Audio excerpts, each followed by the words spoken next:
결혼 예식을 집례할 때마다 제가 참 중요하게 생각하는 순서가 있습니다. 신랑 신부가 손을 들고 서약하는 결혼 서약 시간입니다. 그때마다 제가 이런 기도를 합니다. 하나님, 지금 이 신랑 신부 완전히 정신이 나가 있고 얼떨떨한 상황이지만 지금 이 상황에서 서로를 향한 이 위대한 선택과 약속이 주님 오실 때까지 절대로 변질되게 하옵소서 하면 큰일 나죠. 변질되지 않게 하옵소서. 변질되지 않게 하옵소서. 게리 스몰이라는 기독교 심리학자가 있는데요, 진정한 사랑은 그 중심에 감정이 있는 것이 아니라 결심만 있다. 결혼 생활을 튼튼히 하고 또 부부 사이에 더 결혼 생활 가운데 기쁨을 누리려면 내면 세계에 어떤 감정들이 왔다 갔다 하든지 그것과 상관없이 자신들이 약속했던 기쁠 때나 슬플 때나 부유할 때나 가난할 때나 아플 때나 건강할 때나 죽음이 우리 두 사람을 갈라놓을 때까지 언제나 서로 사랑하고 존중하게 하옵소서. 그 약속을 변질시키지 않는 것이 필요합니다. 그건 결단이요, 결심이죠. 그래서 사랑은 감정이 아니라 결심이라고 말하는 것입니다.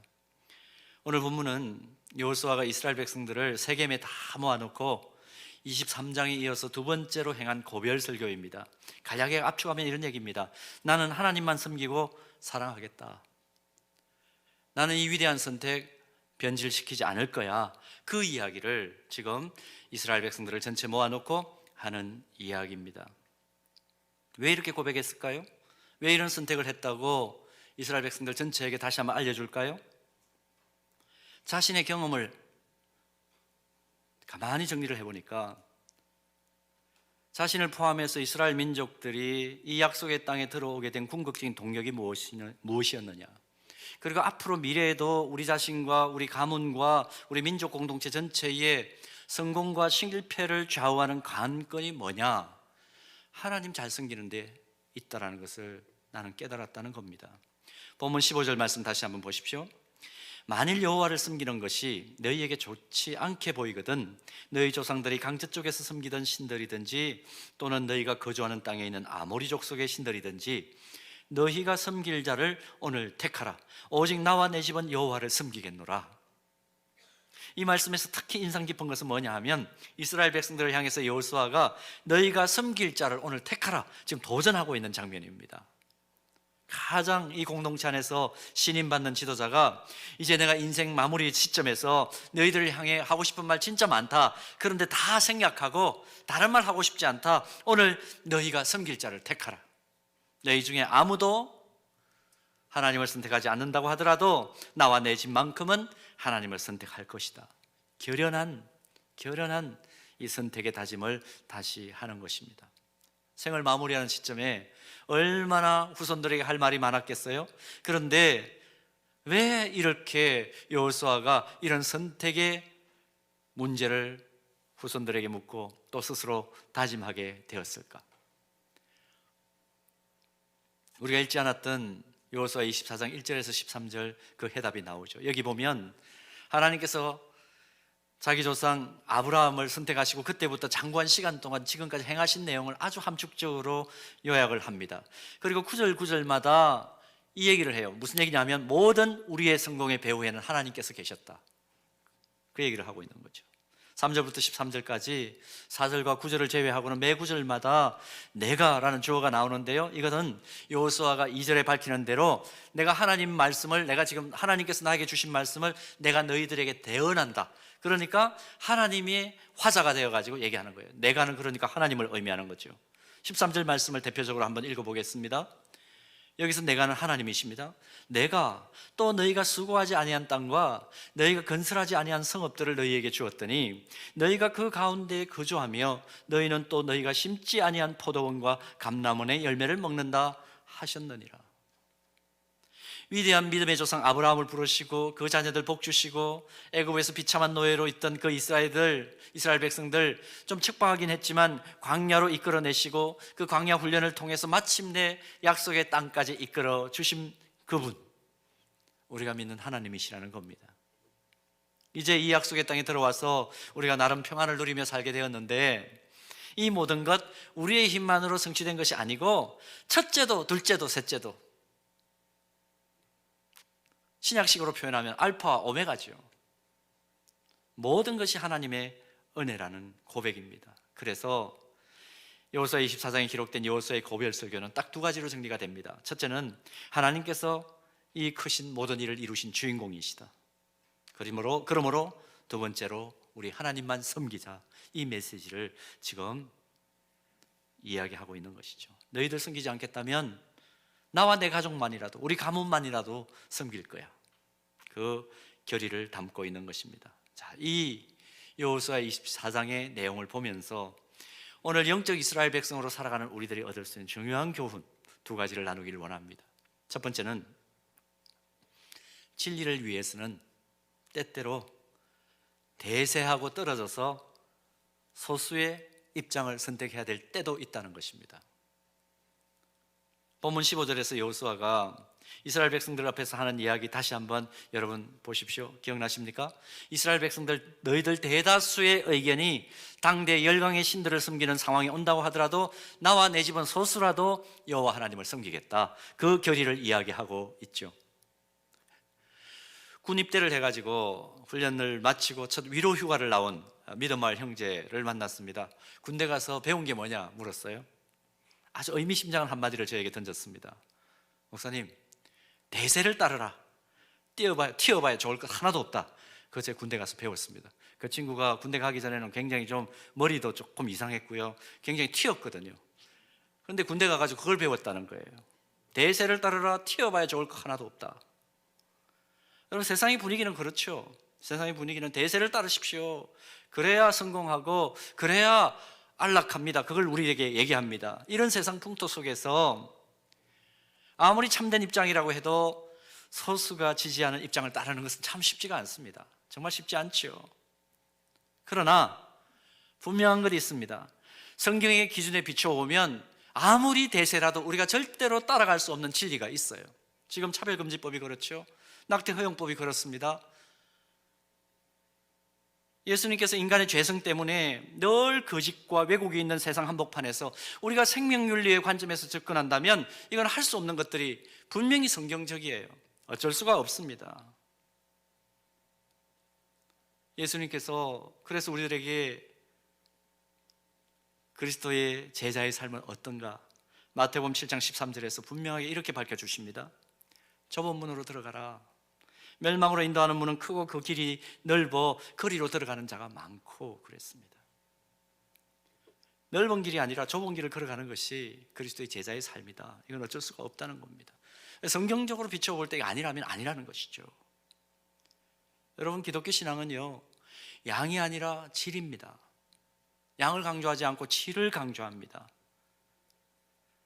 터키와 이란 인근에 아르메니아 공화국이라는 좀 작은 나라가 있는데요, 이 나라가 세워진 지는 오래됐는데 페르시아 제국, 로마 제국, 이슬람, 그 다음에 구소련, 하여튼 현대에 이르기까지 세워진 이후로부터 긴 시간 동안 강대국들에게 짓밟힌 역사만 가지고 있는 진짜 억울한 나라예요.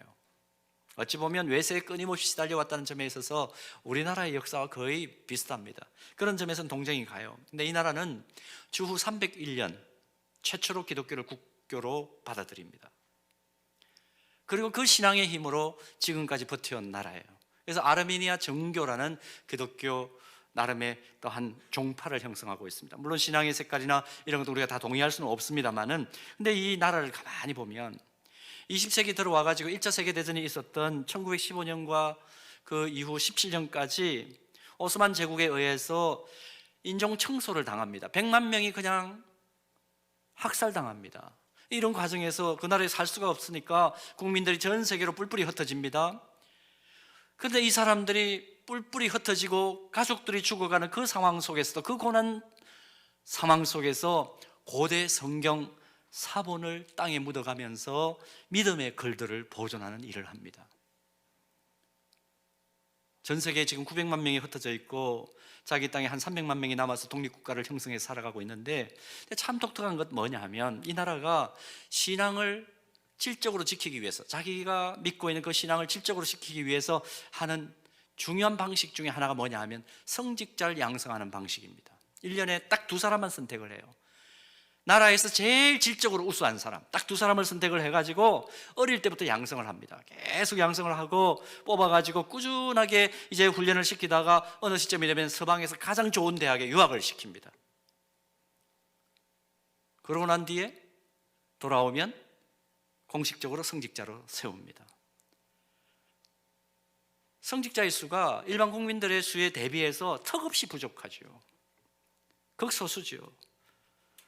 그런데 이 사람들이 1200만 아르메니아인의 신앙적, 영적, 정신적 또 상황적인 지도자로서 국민들의 절대 신뢰를 받으면서 민족의 향방을 이끄는 지도자 역할을 합니다. 사표의 역할을 하는 것이죠. 이 나라 사람들이 자신 있게 하는 얘기가 있습니다. 신앙은 결코 양이 아니라 질이다. 자신 있게 얘기할 수 있는 거죠. 여러분 본문 15절에서 오늘 너희가 섬길 자를 택하라. 너희 중에 아무도 선택하지 않더라도 나와 내 집 아무리 소수로 하더라도 나와 내 집만큼은 여호와 하나님을 선택하겠다 외치는 여호수아의 음성을 들으면서 우리가 주님의 제자라면 다시 한번 정리하고 넘어가야 될 대목 무엇입니까? 우리가 믿는 기독교는 양의 종교가 아니라 질의 종교다. 우리의 신앙은 양이 중요한 것이 아니라 질이 중요하다. 그러나 질을 중요시 여기면 자연스럽게 양은 늘어나게 되어 있어요. 복음서를 보면 예수님 당시에 수많은 사람들이 예수님 주위로 몰려듭니다. 그런데 대부분이 자신의 이익을 쫓는 무리였다는 것을 우리가 확인하죠. 예수님 십자가 지셨을 때 대부분의 사람들이 예수님 떠나버립니다. 그때 그 떠나버린 무리들 가운데 세상을 변혁시켰다 그런 인물 우리 본 적이 있습니까? 아무도 없지 않아요. 예수 그리스도와 함께 죽을 각오를 하고 십자가의 도를 전하는 것을 사명으로 여긴 소수의 사람들, 그들만이 어두움의 빛을 발했고 부패해가는 세상으로 들어가서 그 세속 사회 속에서 함께 녹아 들어가서 세상을 변혁시킵니다. 오늘 본문을 통해서 아무리 다수가 따라가고 대세의 흐름이 그렇다 하더라도 여호수아처럼 진리의 문제 앞에서는 난 타협하지 않으리라. 이 각오가 오늘 필요한 것이죠. 하나님, 비성경적인 논리가 대세인 세상 한복판에서 어렵고 때로는 손해를 볼 수도 있지만 나는 진리의 편에 서겠습니다. 이 결단이 있는 사랑하는 서연의 가족들 되기를 축복합니다. 우리 교회 되기를 소원합니다. 자, 그런가 하면 두 번째로 또 하나 얻는 교훈은 이것입니다. 진리를 향한 선택과 결단은 회색지대가 없습니다. 중간지대가 없습니다. 어중간한 그런 영역이 없습니다. 언제나 전적인 헌신을 진리는 우리에게 요구합니다. 여러분 본문 19절 20절 다시 한번 보실까요? 여호수아가 백성에게 이르되 너희가 여호와를 능히 섬기지 못할 것은 그는 거룩하신 하나님이시요 질투하시는 하나님이시니 너희의 잘못과 죄들을 사하지 아니하실 것임이라. 만일 너희가 여호와를 버리고 이방 신들을 섬기면 너희에게 복을 내리신 후에라도 돌이켜 너희에게 재앙을 내리시고 너희를 멸하시리라. 지금 하나님을 어떤 하나님으로 묘사하고 있느냐 하면 의인화시켰습니다. 질투하시는 하나님 그랬습니다. 질투는 뭡니까? 사랑하는 대상이 다른 사람에게 한눈을 팔고 마음을 빼앗길 때 느끼는 분노를 질투라고 그러죠. 사랑하는 대상이 자신을 외면하고 딴 생각을 하는 거 우리가 누군가를 사랑한다면 견딜 수 있습니까? 견딜 수 없죠. 출애굽기 31장 34장입니다. 출애굽기 34장 14절과 신명기 6장 15절 말씀 보면 오늘 본문과 똑같이 하나님을 질투하시는 하나님이라 그렇게 묘사합니다. 이 구절들을 보면 하나님이 무엇에 대해서 질투하시는가 명료하게 나오는데요. 하나님을 자신의 중심에 모셨다고 말은 하면서 마땅히 하나님께 올려드려야 될 영광과 찬송을 엉뚱하게 다른 대상에게 돌아가게 할 때 하나님은 질투하신다 그렇게 표현합니다. 하나님께서 이렇게 질투하시는 이유가 뭘까요? 참 역설적이게도 우리가 믿는 하나님은 자신의 독생자를 십자가에 달려 죽이시기까지 우리를 사랑하신 하나님이에요. 사랑의 크기가 얼마만 하죠? 독생자를 죽이시기까지 우리를 사랑하셨다 그랬습니다. 그러니까 우리를 사랑하시되 세상에 사랑할 대상이 나 하나밖에 없는 것처럼 사실은 나보다 나를 더 사랑하시는 분이 하나님이시다. 십자가를 바라볼 때마다 우리가 그걸 깨닫지 않습니까? 십자가를 바라볼 때 하나님께서 저기에 자기의 독생자를 매다실 정도로 그 값어치로 동등하게 나를 사랑하셨구나, 그것을 깨닫는 것이 우리가 십자가를 바라볼 때마다 깨닫는 진리 아닙니까? 그런데 우리가 엉뚱한 것에 관심을 보여요. 그 하나님의 사랑의 대상인 우리가 엉뚱한 것에 한눈을 팔고 마음을 빼앗깁니다. 성경은 이것을 우상숭배라고 말하기도 하죠.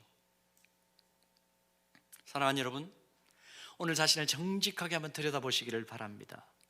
하나님 앞에 솔직하게 자신을 세웠을 때 자기 독생자의 값어치만큼 나를 사랑하신 그 하나님 앞에 나를 세웠을 때 나는 하나님보다 더 좋아하는 것 없는가? 하나님은 나를 그렇게 사랑하시는데 나는 하나님을 어떻게 사랑하나 한번 점검해 보실 수 있기를 바랍니다. 내가 하나님을 얼마나 잘 사랑하는지, 그 깊이와 그 질적인 용량이 어느 정도인지 여러분 점검할 수 있는 아주 쉬운 기준이 있어요. 하나님께서 나에게 잘 관리하라고 주신 시간과 물질을 지금 어디 사용하는가 보십시오. 무엇이 우선입니까? 하나님 기뻐하시는 것은 안중에도 없고 주님이 맡기신 이 시간과 물질을 낭비하고 있다면 하나님께서 질투하실 수밖에 없는 상황에 직면한 것입니다. 그러므로 어디에서 어떤 방식으로 살든지 우리가 하나님의 자녀라면 내 마음의 중심에 누구가 자리하고 있느냐 영적으로 예민하게 살펴야 합니다. 나에게 주신 건강과 시간과 은사와 전문성과 물질, 심지어는 눈에 넣어도 아프지 않다고 하는 우리 자녀들까지도 하나님께서 나에게 위탁하신 것이라는 인식을 가지고 선한 청지기의 삶을 살아가는 것, 그때에 하나님께서 질투하시지 않고 사랑과 은총 가운데 우리를 인도하시는 겁니다. 어떤 분이 이런 얘기합니다. 머리 나쁜 것은 죄가 되지 않아도 마음 나쁜 것은 죄다. 저는 전적으로 이 말 공감합니다. 머리가 좀 나쁘면 그것 때문에 조금 손발이 고생할 수는 있죠. 그러나 그건 별로 문제가 되지 않아요. 문제는 마음의 중심입니다. 그 마음의 중심이 순전하고 깨끗해서 그 마음의 중심에 하나님을 모시고 산다면 그게 바로 그리스도의 제자다운 삶이죠. 성경 역대하 16장 9절 말씀 보면 질투하시는 하나님이 항상 찾으시고 귀하게 여기는 사람 누구인가 명확하게 밝혀줍니다. 악한 왕 유다 왕 아사에게 그 당시에 선지자였던 하난이라는 선지자가 전달한 내용인데 전반부를 보면 이렇게 나옵니다. 여호와의 눈은 온 땅을 두루 감찰하사 전심으로 자기에게 향하는 자들을 위하여 능력을 베푸신다. 현대인의 성경을 보면 이 구절을 이렇게 번역합니다. 여호와께서는 온 세상을 두루 살피시고 자기를 진심으로 찾는 사람에게 능력을 주십니다. 전심과 진심으로 바뀌었지만 뭘 의미하는지 강조하기 위해서 다시 한번 다른 번역을 보았습니다. 여러분, 한평생을 살면서 지금 또 이 어려운 위기 상황 속에서 하나님의 능력을 덧입고 살고 싶으시죠? 그 능력을 보여주고 싶고 내가 속해 있는 공동체에서 여러분들께서 넉넉히 보여줘가지고 그 사람들을 제대로 이끌고 싶은 욕심들이 리더들이라면 다 있을 겁니다. 근데 왜 능력이 나타나지 않아요? 오늘 본문을 통해서, 오늘 읽었던 이 말씀을 통해서 다시 한번 확인합니다. 나에게 전심으로 하나님을 찾는 마음이 있는가? 하나님을 향하여 진심으로 집중하는 집중력이 나에게 있는가? 하나님만이 정말 전부입니다라고 고백하는 하나님의 그 능력과 지혜와 그 사랑하심과 그 베푸시는 은총에 모든 우선순위를 두고 있는가 점검하는 것 필요합니다. 없으니까 어때요? 능력을 체험하지 못하는 거죠. 시편 119편 2절 말씀도 보십시오. 여호와의 증거들을 지키고, 자 뒤에 같이 있습니다. 전심으로 여호와를 구하는 자는 복이 있도다. 이런 은혜가 우리 안에 있기를 바랍니다. 질투하시는 거룩하신 하나님 앞에 내가 서 있다. 근데 이 말씀을 사실 깊이 묵상해 보면 정말 두려워요. 왜 두렵습니까? 불꽃 같은 눈으로 사람의 중심을 꿰뚫어 보시는 하나님 앞에 내가 서 있습니다. 나 자신을 돌이켜 볼 때 다른 어떤 것에도 한눈 팔지 않고 전심으로 하나님을 찾았다 고백할 수 있는 사람이 누가 있을까요? 저나 여러분이나 똑같이 연약한 것 아닙니까? 우리의 현실을 보면 이 하나님의 어미하신 눈앞에서 늘 우리의 연약함과 부족함 때문에 불안과 두려움에 떨 수밖에 없어요. 그러나 다른 한편 또 하나 우리가 말씀을 통해서 확인하는 것 무엇입니까? 중요한 진리입니다. 나를 구원하시기 위해 자기 아들까지 십자가에 죽도록 내어주신 하나님의 마음과 행동하심을 우리는 가만히 또다시 묵상하는 겁니다. 독생자 예수님의 가치와 무게만큼 하나님이 나를 사랑하신다. 세상에 사람이 나 하나밖에 없는 것처럼 나를 사랑하시는 하나님의 사랑 가운데 내가 있다는 이 사실, 이 진리. 사랑에는 항상 뭐가 수반됩니까? 용서와 용납함이 수반됩니다. 그러므로 회개하고 돌아서기만 하면 언제나 괜찮다. 너 잘못했지만 내가 또 다시 한번 새로운 삶 살아갈 수 있도록 나 한번 다시 격려할게. 괜찮다. 따뜻하게 내 등을 두드려 주시는 그 하나님의 손길을 우리는 또 말씀 안에서 보는 것이죠. 오늘 성탄절 우리가 기다리고 있는 이 시점인데, 성탄절이 무엇입니까? 이 크고 위대한 하나님의 사랑을 다시 기억하는 시간이죠. 깨닫는 시간이죠.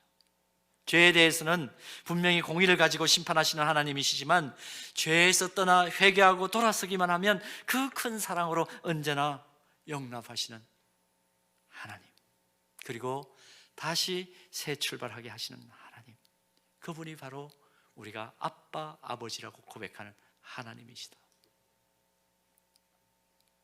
사랑의 그 보혈이 흘러넘치는 십자가만 바라보면 그래서 뭐가 사라집니까?